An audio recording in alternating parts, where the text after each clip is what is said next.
አሁን ላይ እፎይ የሚያስተምራቸውን ትምህርቶች ምናምን እየሰማው ኦልሞስት ወደ እስልምናው ልመጣ ፈልጌ ግን የእፎይን ደግሞ ሰዎች እንትን እያሉኝ ማየት ስጀምር መስማት ስጀምር ግራ እየተጋባው መጣው እና አንዳንድ እንትኖች ላይ ማለት ከእናንተ ከኡስታዞች ጋር ምናምን በማስረጃ ካወራው አንድ ልትሰጭ ትችላለሽ። እኔ አሁን በዚህም በዛም በኩል ምናምን እንትን ማለት አልፈለግኩም። ግን ምንድን ነው በቃ እኔ ያለኝ ህይወት አንድ ነው እና ትክክለኛውን ሃይማኖት ነው መያዝ የሚፈልገው። እሺ፣ ለማንኛውም ጥሩ ትክክለኛውን ሃይማኖት መያዝ ትፈልጊያለሽ? ባጭሩ ፍትሃዊ ይሆናል። አንድ ፍትሃዊ ይሆናል። ትክክለኛ ሃይማኖት የትኛው ነው የሚለውን አሁን እናያለን። ስለ እስልምናም ከቁርአን ስለ ክርስትናም ከመጽሐፍ ቅዱስ ትክክለኛው ሃይማኖት የትኛው ነው የሚለውን እናያለን። መጀመሪያ ትክክለኛ ሃይማኖት ሊባል የሚችለው አንድ ሃይማኖት መቼ ነው የሚለውን እንመልከት። ቴማነሽ ካልተስማማሽ ማነሳው ሀሳብ ይህ አልተስማማኝም ማለት ትችላለች። አሁን የሆነ ሀሳብ ልናስቀምጥ ነው ወደ መረጃዎች ከመሄዳችን። አንድ ሃይማኖት ትክክለኛ ሃይማኖት ነው ሊባል የሚችለው በአምላክ ሲደነገግ በነቢያቶች ሲሰበክ ጊዜ ነው። ይሄ ያስማማሻል? አምላክ ራሱ ሲደነግገውና ነቢያቶች ከአምላክ ተቀብለው ሲሰብኩት ጊዜ ትክክለኛ ሃይማኖት ነው ማለት የምንችለው የዛኔ።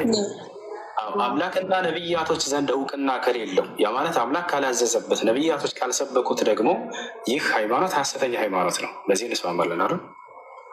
ከእያንዳንዱ ሁለቱንም እስልምናንም ክርስትናንም ከየመጽሐፉ እንመዝነው እስኪ ማንኛውን ነው በትክክል አምላክ የደነገገው የሚለውን እናያለን። ከእስልምና ጀምር። አምላክ አላህ ስብሐነሁ ወተዓላ ለመሆኑ ሙስሊሞች ሁኑ ብሎ አዟል፣ ደንግጓል እስልምናን ሃይማኖት። ልክ እንዲሁ ነቢያቶች በቁርአን ላይ ሙስሊሞች ሁኑ ብለው አዘዋል፣ አስተምረዋል የሚለውን እንመለከታለን። አዎ አምላክ አላህ ስብሐነሁ ወተዓላ በቁርአን ላይ እስልምናን ሃይማኖት ቃል በቃል ደንግጎታል። ልክ እንዲሁ ደግሞ ሙስሊሞች ሁኑ ብሎ አዘዋል። ነቢያቶችም ልክ እንዲሁ ሙስሊሞች ሁኑ ብለው አዘዋል። ነቢያቶች ራሳቸውን እኛ ሙስሊሞች ነን ብለው ገልጸዋል። ማስረጃ አላህ ስብሐነሁ ወተዓላ በሱራ አሊ ዕምራን ምዕራፍ 3 ቁጥር 19 ላይ ምን ይላል? ኢነ ዲነ ዒንደ ላሂ ልኢስላም ይላል። ትክክለኛው ሃይማኖት ከእኔ ከአምላካችሁ ዘንድ እስልምና ሃይማኖት ብቻ ነው እያለ ይናገራል። በሌላ ቦታ ላይ አምላክ አላህ ስብሐነሁ ወተዓላ ምን ይላል? በሱረቱል ማኢዳ ላይ ወረዲቱ ለኩም ልኢስላመ ዲና ይላል። ከሃይማኖቶች ሁሉ እስልምናን ሃይማኖት ብቻ ነው የወደድኩላቸውና የደነገግኩላቸው እያለ ይናገራል። አምላክ አላህ ስብሐነሁ ወተዓላ ሙስሊሞች ሁኑ ብሎ አዞናል ወይ? አዎ። አላህ በሱራ አልዕምራን ላይ ምን ይላል? ያ አዩሃ አለዚነ አመኑ ተቁላሀ ሐቀ ቱቃቲሂ ወላ ተሙቱነ ኢላ ወአንቱም ሙስሊሙን፣ አደራ ሙስሊሞች ሆናችሁ እንጂ እንዳትሞቱ ይለናል። አላህ ስብሐነሁ ወተዓላ እስልምናን እንዳዘዘ ልክ እንዲሁ ሙስሊሞች ሁኑ ብሎ እንዳዘዘ አየናል። ነቢያቶችንስ አዟቸዋል ሙስሊሞች ሁኑ ብሎ ወደሚለው እንምጣ። አምላክ አላህ ለነቢያቶች ሁሉ እንደደነገገላቸው እስልምናን ሃይማኖት ሲናገር ምን ይላል? ሸረዐ ለኩም ሚነ ዲን ማ ወሳ ቢሂ ኑሐን ወለዚ አውሐይና ኢለይከ ወማ ወሰይና ቢሂ ኢብራሂመ ወሙሳ ወዒሳ ይላል። እነሆ ይህን ሃይማኖት እስልምናን እኔ ደነገግኩላችሁ አለ። ማን? እኔ ደነገግኩላችሁ። ከዚህ በፊት ኖህን፣ አብርሃምን፣ ሙሴን፣ መሲሁን አዝዤባቸው የነበረውን ሃይማኖት አለ። ያሰላም አምላክ ራሱን የደነገግኩት ካለ በኋላ እነዚህን ታላላቅ ነቢያትንም ያዘዝኩባቸው ሃይማኖት ራሱ ነው እያለ ይናገራል። ለመሆኑ እነዚህ ነቢያቶች ታዘንበታል ብለዋል ወይ ሙስሊም እንዲሆኑ? አዎ። ኖህ ምን አለ? ወኡሚርቱ አን አኩነ ሚነል ሙስሊሚን፣ እኔ ከሙስሊሞች እንደሆን ታዘዣለሁኝ አለ ኖህ። አያቸው አይደለ? ከዚህ በፊት ኖህን፣ አብርሃምን፣ ሙሴን፣ መሲሁን አዝዤባቸው የነበረውን ሃይማኖት አለ። ያሰላም አምላክ ራሱን የደነገግኩት ካለ በኋላ እነዚህን ታላላቅ ነቢያትንም ያዘዝኩባቸው ሃይማኖት ራሱ ነው እያለ ይናገራል። ለመሆኑ እነዚህ ነቢያቶች ታዘንበታል ብለዋል ወይ ሙስሊም እንዲሆኑ? አዎ። ኖህ ምን አለ? ወኡሚርቱ አን አኩነ ሚነል ሙስሊሚን፣ እኔ ከሙስሊሞች እንደሆን ታዝዣለሁኝ አለ ኖህ። አያቸው አይደለ? እኔ ከሙስሊሞች እንደሆን ታዝዣለሁኝ አለ። ነቢያቶች ሰብከውታል ወይ? ሙስሊሞች ሁኑ ብለው ትውልዳቸውን ሰብከዋል ወይ? አዎ። ለምሳሌ ያዕቆብን እናንሳ። ወያዕቁብ ያ በንየ ኢነላህ አስጠፋ ለኩም ዲን ፈላ ተሙቱና ኢላ ወአንቱም ሙስሊሙን። ያዕቆብ ምን አለ? ልጆቼ ሆይ እነሆ አምላካችሁ አላህ አንድ ሃይማኖትን መርጦላችኋል፣ አደራ ሙስሊሞች ሆናችሁ እንጂ አትሙቱ አላቸው ይላል። ይሄ ነው ስለዚህ በቁርአን ላይ እናገኛለን። አላህ ቃል በቃል ይቅርታ እንዴ አንድ ችል ጨርስ ይቅርታ አምላክ አላህ ስለዚህ ምን ብሏል? ሙስሊሞች ሁኑ ብሎ አዟል። ልክ እንዲሁ ነቢያቶች ሙስሊሞች ሁኑ ብለው አዘዋል። ከአምላክ ዘንድና ከነቢያቶች ዘንድ እውቅና ያለው ሃይማኖት እንደሆነ አወቅን። አሁን ይህን ጥያቄ መጽሐፍ ቅዱስ ላይ እናነሳዋለን። ክርስትናን ለመሆኑ ያጸድቀዋል ያጸድቀውም መጽሐፍ ቅዱስ የሚለው እናያለን። በዚሁ አንጻር አምላክ በመጽሐፍ ቅዱስ ላይ ክርስቲያን ሁኑ ብሎ ያዘዘትበት ቦታ አለ ወይ? ከኦሪት ዘፍጥረት እስከ ራዕይ ድረስ የለም። ክርስቲያን ሁኑ ብሎ አላዘዘም። ልክ እንዲሁ ከነቢያቶች መካከል አንድ ነቢይ ክርስቲያን ሁኑ ብሎ ያዘዘ ነቢይ አለ ወይ መጽሐፍ ቅዱስ ላይ? ላ የለም። ስለዚህ አምላክ ለዚህ መልሳላ ያዘዘበት ቦታ አይ ያው እንደነገርኩ መንገድ ላይ ነኝ፣ ግራ ገብቶኛል ነው የምልህ እና ምንድነው ወደዚህኛውም ልመጣ የሚይዝኝ ነገር አለ፣ ወደዚህኛውም ልመጣ እንትን አጣለሁ። ውሱ ይቅርታ እንዲ አንዳንዴ ራሴ ሰማን ድምፄ አንድ ሰው እየተናገረ ጣልቃ ትግቡ። እስካሁን ለወራት ሀሳብሽ ምንድን ነው? ሀሳብሽ ለተናገርኩት አሁን እችን ብቻ እንድትመልስልኝ ፈልጌ ነው። ማለት ያው ማለት እውነተኛ አምላክን ማወቅ ፈልግ ያለው እና እውነት ነቢዩ መሐመድ እውነት ትክክለኛ ነብይ ከሆኑ በህይወት ዘመናቸው በምድር ላይ ሲኖሩ የሰሩት ታምራት አለ። ለምሳሌ በክርስትና ክርስቶስ ከጽንሰቱ ጀምሮ እስከ ውልደቱ እውራንን አብርቷል፣ ፈውሷል፣ ከሙታንን አስነስቷል። ብዙ ነገር ኢቨን በስቅለቱ ጊዜ ራሱ በደሙ ማለት ነፍሱ ከስጋው በተለየ ሰዓት ራሱ መጋረጃ በቃ ማለት ሀገሪቷ ተደብላልቃ ነበር፣ ጨረቃ እንትን ብላ ነበር ምናምን ነገር እና ምናልባት ያው ያለውን ታሪክ ላሳጥርልህ ብዬ ነው። ነቢዩ መሐመድ ሲወለዱም ሆነ በህይወት ዘመናቸው ምንም ተአምራት ያደረጉት ነገር የለም ሲባል፣ እንደገና ሲሞቱ ምንም የተፈጠረ ነገር የለም ሲባል፣ ያው እንዲህ በቀን እንደዚህ ማለት ሱቢ እንትን መግሪብ ተራዊ ምናምን ሲሰገድ በጣም ነው ደስ የሚለኝ። እንዲህ ለስግደቱ ምናምን ከፈጣሪ ጋር ትክክለኛ እየተገናኙ ነው የሚመስለኝ እና ግን ደግሞ ወደዛ ላለመሄድ ምክንያት አጣለሁ። ምክንያቱም በህይወትም እያሉ እሳቸው ምንም አይነት ተአምራትን አላደረጉም ከመናገር ውጭ። ኢየሱስ ክርስቶስ ግን ይላል በክርስትና ደግሞ ብዙ ተአምራቶችን አድርጓል እና ይህን ነገር አንተ ምን ትላለህ እስቲ? እሺ ነቢያችን ሰለላሁ ዐለይሂ ወሰለም ከ1000 በላይ ተአምራቶችን አድርገዋል። ምናልባት እነዚህ ነገራቶች ሲነገሩ አልሰማች ሊሆን ይችላል። ገብቶሻል አይደለ?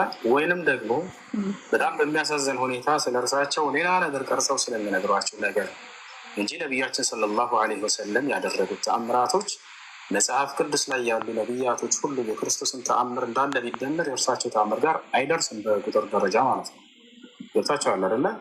አንድ በመጽሐፍ ደረጃ ሁሉ ተጽፏል ተአምራቸው። የሚገርማቸው 1000 ተአምርና ከዚያ በላይ አድርገዋል። ኢብኑ ተይሚያ ረሒመሁላህ ተዓላ አልጀዋብ ሰሒሕ ሊመን በደለ ዲን አልመሲሕ በተሰኘ መጽሐፉ ላይ የነቢዩ ሰለላሁ ዐለይሂ ወሰለም በለገት ኢላ 1000 እያለ ይናገራል። እስከ 1000 ድረስ ይደርሳሉ እያለ ይናገራል።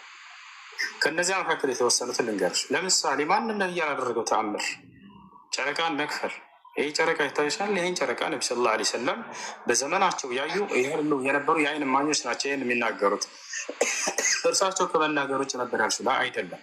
በአይን እማኝ ተአምሩን ያዩ ሰዎች የሚዘከሩትን እናሳይሽ። ማይክሮፎኖች ተአምሩን እናሳይሻለ። እያወጣ ቤቶችን ማስረጃ አነስ ብን ማሊክ ይባላል ሰሃባ። ይህን የዘገበው ሰአለ አህሉ መካ ረሱሉላህ ሰለላሁ ዐለይሂ ወሰለም አን ዩሪየሁም አያ ፈአራሁም እንሽቃቅ አልቀመር መረተይን ይላል። የመካ ሰዎች ነቢዩ ሙሐመድን ሰለላሁ ዐለይሂ ወሰለም ተአምር እንዲያሳዩቸው ጠየቁ። እንት ያለ ሙሐመድ ሆይ እውነት አንተን እንደምትለው ነቢይ ከሆንክ ነቢያቶች ተአምር እየሰሩ አሳይተዋልና አሳየ እናንተን ብለው ጠየቁ። ታዲያ ምን አሳዩቸው ይላል?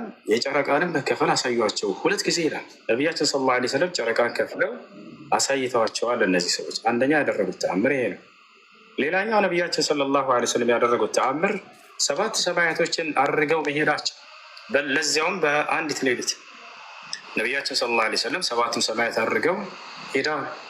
ያለፉትን የቀደሙትን ነቢያቶች ሁሉ ነቢያችን ሰለላሁ ዐለይሂ ወሰለም አግኝተዋል። ይህን ተአምር ኢየሱስም ሰርተዋል። መጽሐፍ ቅዱስ ላይ ከሆነ ኢየሱስ ክርስቶስ እነ ሙሴን እነ ኤልያስን አግኝቷቸዋል አይደለ? እርሱ ከእነሱ ከሱ በፊት ነበሩ። ግን አግኝቷቸዋል። አምላክ አላህ ስብሐነ ወተዓላ ለነቢዩ ሙሐመድ ሰለላሁ ዐለይሂ ወሰለም እነ መሲሁን አገናኝቷቸዋል። በጣም በርካታ ጊዜ አገናኛቸው። ለዚያው ክርስቶስን ብዙ ጊዜ አግኝተውታል። ነቢ ሰለላሁ ዐለይሂ ወሰለም አብርሃምን አግኝተውታል። እነ ሙሴን አግኝተዋቸዋል። እነ አሮንን አግኝተዋቸዋል። ያለፉት የቀደሙትን ነቢያት ሁሉ የት አገናኛቸው ከተባለ አንደኛ ኢየሩሳሌም አገናኛቸው። ቤተ መቅደስ ወይም በይተል መቅደስ የሚባለው የእስራኤላውያን ነቢያቶች ሁሉ ሲሰግዱበት የነበረው ቤተ መቅደስ አለ ፍልስጤም ላይ የሚገኘው። እዚያ አገናኝቷቸዋል ነቢያቶችን። ክርስቶስን በጣም ብዙ ጊዜ አግኝተውታል። ነቢያችን ሰለላሁ ዐለይሂ ወሰለም ወደ ሰማይ ሲሄዱ ልክ እንዲሁ አግኝተዋቸዋል እዚያ ላይ። ሌላ ነቢያችን ሰለላሁ ዐለይሂ ወሰለም ገነትን በዓይናቸው በጋር ነው ያዩት። ቃል በቃል ብናሉ እጠለዕቱ ፊል ጀና ገነትን አየኋት እያሉ ይናገራሉ። ተአምር ብሎ ማለት ከሰዎች አቅምና ልማድ ወጣ ያለ ነገር ማለት ነው አይደለ? ማን ነው ገነትን አየሁ ሊል የሚችለው? ሁሉም ነቢያት ሲያስተምር በትምህርት ደረጃ ነው። ገነት የምትባል ሀገር አለች ትገባለህ ካመንክ ነው አይደለ? ለነብዩ ሰለላሁ ዐለይሂ ወሰለም በአስተምሮ ደረጃ ብቻ አይደለም፣ በአይናቸው በገሃዳቸው አየሁት እያሉ ነው የሚናገሩት። ሌላ ነቢያችን ሰለላሁ ዐለይሂ ወሰለም ሰሃቦቻቸው ውዱ ማድረጊያ ውሃ ባጡ ጊዜ የአሱር ሶላት ደረሰባቸው እና አንተ የአላህ መልእክተኛ ሆይ ውዱ የምናደርግበት ውሃ የለንም፣ ሶላትም ደረሰብን፣ ወዴት እንዳሏቸው ነቢያችን ሰለላሁ ዐለይሂ ወሰለም ቢስሚላህ አሉና እንደዚህ ከጣቶቻቸው መካከል ውሃን ያፈለቁላቸው። ይህንን ያዩ የመሰከሩ ሰሃቦች ናቸው የሚናገሩት። ከሌላ ሰምተው ምናምን እንዳይመስላቸው እዛው ያሉ ሰሃቦች ማስረጃ ላሳይሽ፣ ችግር የለው። አንዴ ኤልያስ ትልቁ ላይ ነው። ኤልያስ ወይም ፋሩቅ ይመቻቸዋል። ቁጥር ርስታቸው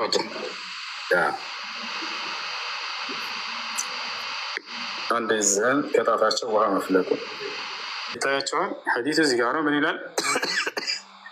ከአንዳንድ የነቢ ሰለላሁ ዐለይሂ ወሰለም ሰሃቡ ባልደረቦች ውዱ ማድረጊያ ቢጠይቁም ምንም አላገኝም ነበር ይላል። ነቢ ሰለላሁ ዐለይሂ ወሰለም ውሃ እንደዚህ ያሏቸው የለም። ከዚያ በኋላ ምን ይላል? መጨረሻ ላይ ውሃው ከጣቶቹ መሀል ሲፈልቅ አየሁ ይላል። የአይን ምስክር ማን? አነስ ብኑ ማሊክ። ውሃው ከጣቶቹ መሀል ሲፈልቅም አየሁ እያለ ይናገራል። እና ነቢያችን ሰለላሁ ዐለይሂ ወሰለም ከጣቶቻቸው መካከል ውሃ ሲፈልቅ ያዩ የተመለከቱ የአይን እማኝ ሰሃቦች በዚህ መልኩ ዘግበውታል። አየሽው? ይሄ ጨረቃ መክፈላቸው ነው። ላሳይሽ። ጨረቃን የከፈሉበትን ላውጣና ላሳያቸው። እሱም ያውና እዚህ ጋር የመካ ሰዎች የአላህን መልእክተኛ ሰለላሁ ዐለይሂ ወሰለም ምልክት ወይንም ተአምር እንዲያሳያቸው ጠየቁ። ከዚያም የጨረቃን መከፋፈልም 2 ጊዜ አሳያቸው ይላል። የጨረቃን መከፈል 2 ጊዜ ነብዩ ሰለላሁ ዐለይሂ ወሰለም አሳያቸው። ምን ጠይቀው? ተአምር ጠይቀው፣ ምልክት ጠይቀው። አሁንም ይሄን የዘገበው ሰሃባ አነስ ቢን ማሊክ ይባላል።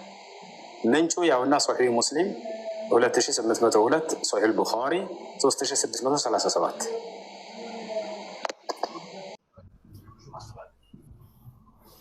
ጥያቄ ያለሽ? ጥያቄ በኢየሱስ ዙሪያ ነበረ፣ ግን ትናንትና በደንብ ስለሰማሁ ብዙም አይደለም፣ ግን መማር እፈልጋለሁ። በደንብ ተምሬያለሁ፣ እስካሁን እየተማርኩ ነበረ። ሲቀጥል ሸሃዳ መያዝ እፈልጋለሁ። እሺ፣ ባጭሩ ስለ እስላም ልንገርሽ እና ከዚያ ሸሃዳ ትይዣለሽ።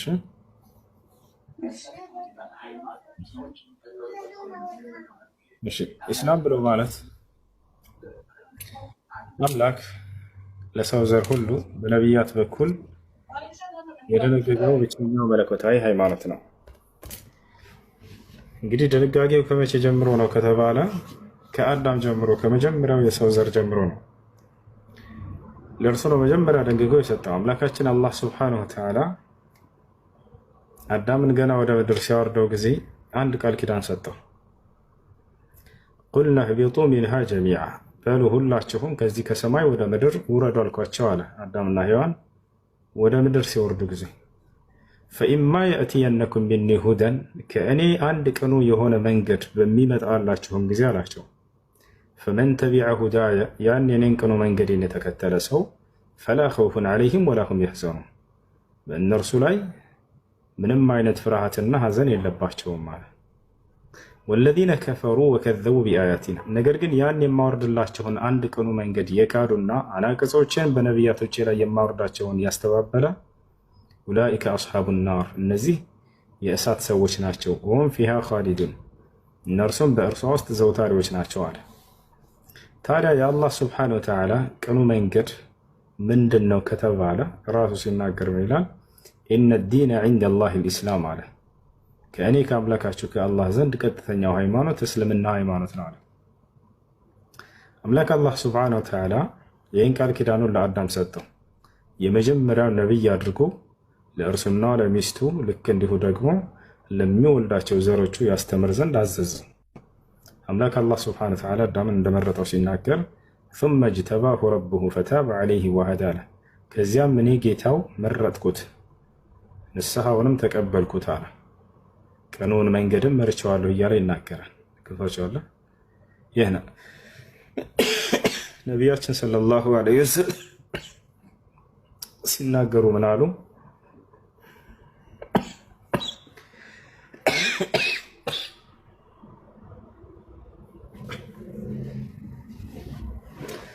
ወረዳለች ሁለት ልጆች በቃ ታቋርጥ ኮሜንት ነቢያችን ሰለላሁ ዐለይሂ ወሰለም ሁዘይፋ ኢብን አልየማን የተባለ ታላቅ ሰሃባ ጠየቃቸው። ያ ረሱለላህ ሀል ካነ አደም ነቢያን? ፈቃለ ነቢ ሰለላሁ ዐለይሂ ወሰለም ነዓም ካነ ነቢያን ሙከለማ። አንተ የአላህ መልእክተኛ ሆይ ለመሆኑ አዳም ነቢይ ነበርን ሲላቸው፣ አዎ ለዚያውም አላህ ያናገረው ነቢይ ነዋ ብለው ተናገሩ። ስለዚህ አምላካችን አላህ ሱብሓነሁ ወተዓላ በነቢያት በኩል ለሰው ዘር ሁሉ የደነገገው ብቸኛው መለኮታዊ ሃይማኖት ኢስላም ነው። ልክ እንዲሁ ደግሞ የመጀመሪያው ነቢይ አድርጎ ለዚህ ለእስልምና አስተምህሮ የመረጠውና ያቸው አዳም የተባለን አካል ነው። ከዚያ በኋላ አምላካችን አላህ በየጊዜያቱ ከአዳም ዘር ነቢያት የሚባሉን እየመረጠ ያንን ቃል ኪዳኑን ኢስላምን ለነቢያቶች ሁሉ አዘዘባቸው። ነቢያቶችንም ለትውልድ ሁሉ ይህን አስተምሩ አላቸው። ገብታችኋል? ያን እየሄዱ እነዚህ ነቢያቶች ለየትውልዳቸው ሁሉ ሰበኩ፣ አስተማሩ። ኖህ ጋር ስንደርስ ኖህ ምን አለ? ወኡሚርቱ አን አኩነ ሚነል ሙስሊሚን አለ። እኔ ከሙስሊሞች እንደሆን ታዝዣለሁ እያለ ይናገራል። ልክ እንዲሁ አብርሃም አምላክ አላህ ስብሓነሁ ወተዓላ ኢዝ ቃለ ለሁ ረቡሁ አስሊም፣ እኔም ጌታው አላህ እስለም ባልኩት ጊዜ ታዘዝ ባልኩት ጊዜ ቃለ አስለምቱ ሊረቢል ዓለሚን፣ አብርሃም እነሆ ለዓለማቱ ጌታ ለአላህ ታዛዥ ሁኛለሁ ሙስሊም ሁኛለሁኝ አለ ይላል። አብርሃም ታዲያ ይህንን የእስልምናን ድንጋጌ ለልጆቹ ተናዘዘ ይላል። ቀጥሎ ወወሳ ቢሃ ኢብራሂሙ በኒሂ፣ አብርሃምም ይችን ህግጋት ከአላህ የተቀበለውን ድንጋጌ ኢስላምን ለልጆቹ አደራ አላቸው፣ ተናዘዛቸው ይላል። ልክ እንዲሁ ከልጆቹ በኋላ ለመጡ እነ ያዕቁብ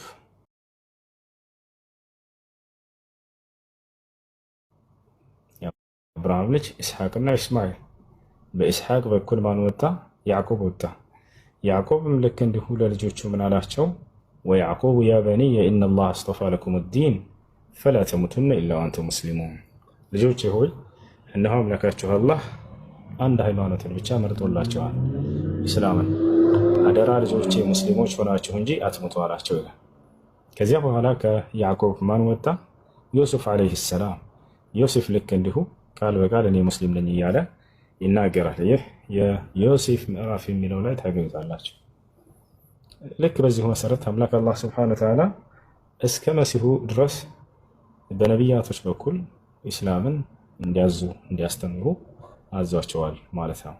የመሲሁ ሐዋርያቶች ቃል በቃል ወሽሀድ ቢአንና ሙስሊሙን ይላሉ፣ እኛ ሙስሊሞች መሆናችንንም መስክር አሉ ይላል። ስለዚህ ነቢዩ ሰለላሁ ዐለይሂ ወሰለምንም ልክ እንዲሁ የመጨረሻው ዘመን ሊያስነሳቸውና አንተም ወደ የቀደሙት ነቢያቶች በተላኩበት መንገድ ላይ ያ እኔ ስገልጥላቸው የነበርኩት አምላክ ለአንተ ያው እየገለጥኩና አስተምር ብሎ አዘዛቸው። ኢና አውሐይና ኢለይከ ከማ አውሐይና ኢላ ኑሕን ወነቢይነ ሚን ባዕድህ ይላል። ወአውሐይና ኢላ ኢብራሂመ ወኢስማዒለ ወኢስሓቀ ወአዩብ ወዩኑስ ወሃሩን ወሱለይማን ወአተይና ዳውድ ዘቡራ ይላል። ሙሐመድ ሆይ እኔ ወደነ ኖህ ወደነ አብርሃም ወደነ ኢስማዒል ወደነ ኢስሓቅ ወደነ ያዕቆብ ወደነ ሙሴ ወደነ መሲሁ ወደነ ሰለሞን ወደነ ዳዊት ወደነ ዘከርያስ ወደነ ዮሐንስ ወደነዚህ ሁሉ ስገልጥ የነበርኩት አምላክ እነሆ ዛሬም በተራ ለአንተ እኔ ነኝ የምገልጥልህ ያለ ነቢያት ሁሉ ስገልጥ የነበርኩት አምላክ እያለ ይናገራቸዋል ማለት ነው በሱረቱ ኒሳ ላይ። እና ይህ ነው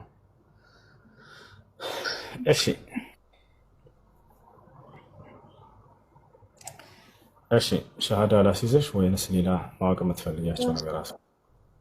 እማራለሁ ከስርስር ሆኜ እስካሁንም እየተማርኩ ነበረ። ሸሃዳ ብታይዘኝ በጣም ደስ ይለኛል። ኔትወርክም እየያዘ ነው።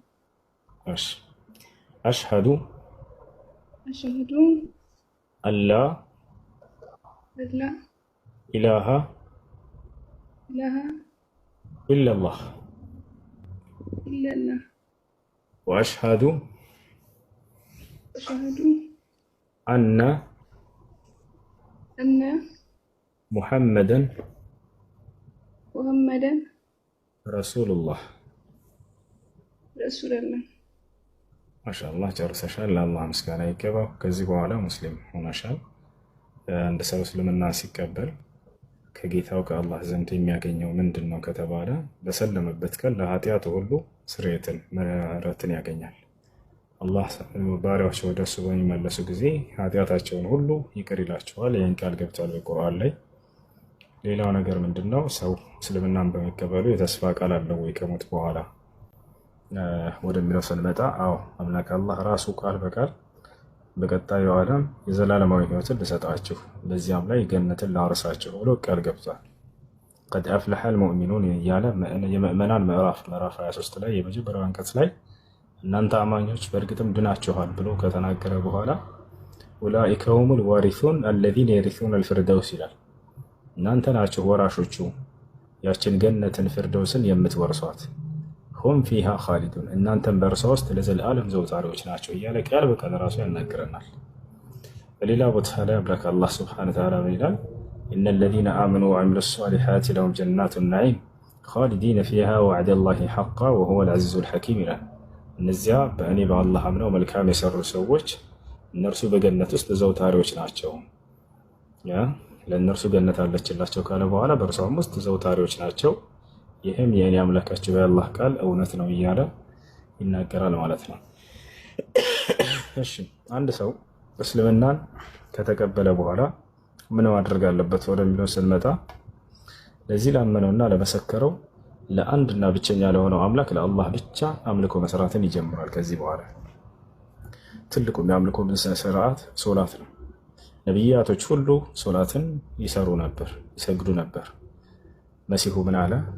ወአውሳኒ ቢሶላት አለ። አምላኬ አላህ ሶላትን እንድሰግድ አዞኛል፣ አደራ ብሎኛል ብሎ ይናገራል።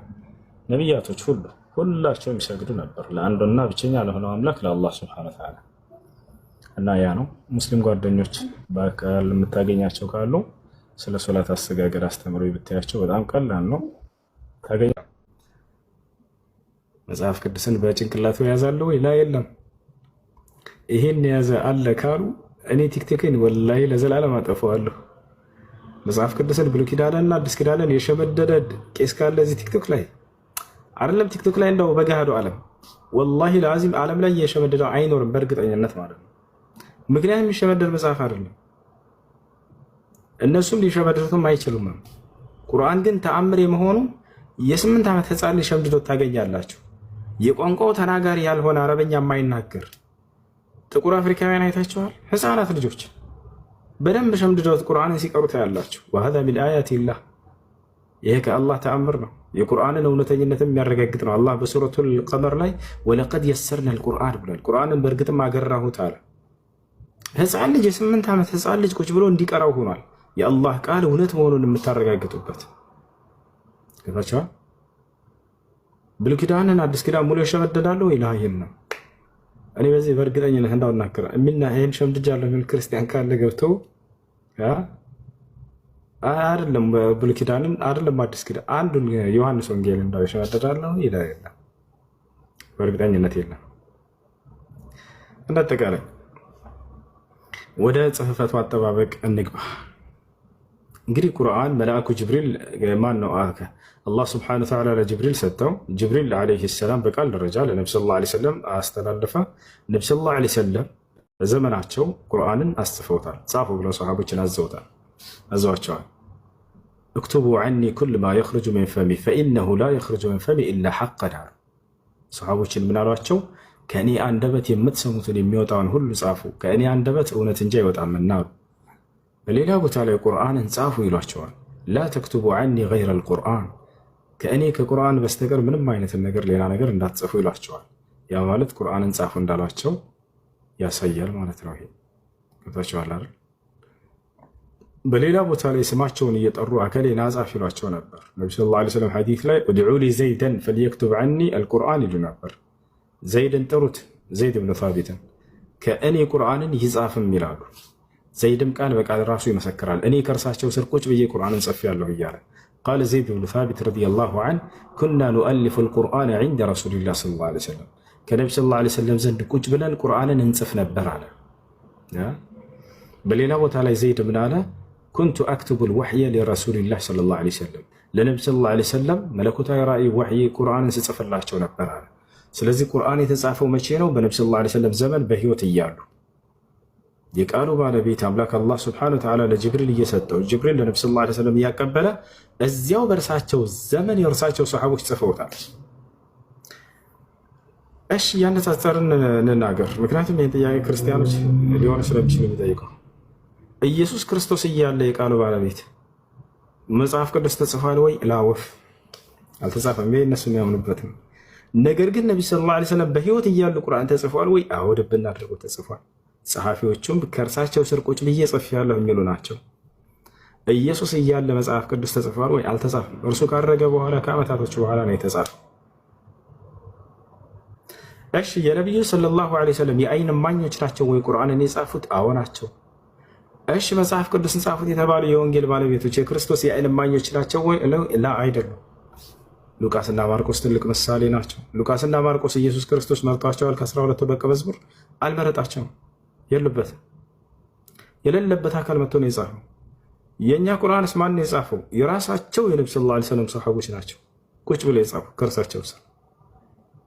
እንደው እያወዳደርኩኝ ሳይሆን ምናልባት ሊጠይቋቸው ይችላሉና ስታነጻጽሩ በዚህ መልኩ አነጻጽሩላቸው።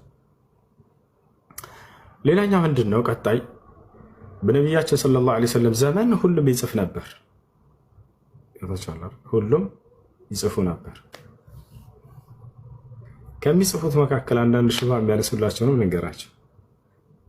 አንድ ክርስቲያን ነበር፣ እስልምናን ተቀብሎ ይጽፍ ነበር ቁርአን። አብዱላህ ብን አቢ አሰራህ የተባለ እስልምናን ተቀበልኩ አለ፣ ተቀበለ። ከዚያ በኋላ ለነቢ ሰለላሁ ዐለይሂ ወሰለም ይጽፍላቸው ነበር። ገብቷችኋል? ይጽፍ ነበር። ይሄ ሰው ምን ይሏቸዋል? ይመጡና ቁርአንን ሲጽፍ የነበረው ክርስቲያን ነው ይሏቸዋል። ልክ ሌላ የጸሐፊ እንደሌላ አድርገው ማለት ነው። ተመልከቱ። ምንም የማያውቅ ሰው ይሄ እውነት ይመስለዋል። እሱ ብቻ ነው ጸሐፊ ያለ ይመስላቸው። ላ አይደለም። እሱ ከጸሐፊዎች መካከል አንዱ ጸሐፊ ነው። ገብቷችኋል አይደለ? ይጽፋል። ማንም ሰው የዛኔ ቢሰለም መጥቶ ቁርአንን መጻፍ ይችላል፣ መማር የሚፈልገውን ያክል። ገብቷችኋል አይደለ? ነቢይ ሰለላሁ ዐለይሂ ወሰለም አትጻፍ ብለው አይከለክሏቸውም ነበር። አንድ ነቢይ ተላክ አይደለ? መለኮታዊ ራእይ ሲመጣለት ጊዜ እኔም አንተም ሄደን መንጻፍ እንችላለን። ከነዛ ከጸሐፊዎች መካከል አንዱ ጸሐፊ ነበር፣ እሱ ይጽፍ ነበር። ከዚያ በኋላ ይጽፍ ነበር። ይሄ ሰውዬ መጨረሻውን ምን ሆነ? አብዱላህ ብኑ ዓባስ እንደሚለው ከሆነ ፈዘለ ብሄ ሸይጣን ሰይጣንም እንዳለጠው ነው ያለው። ገብቷቸዋል አይደል? ያ ማለት ከፈረ። እሺ ከፈረ፣ መክፈሩ ትክክል ነው። ከዚያ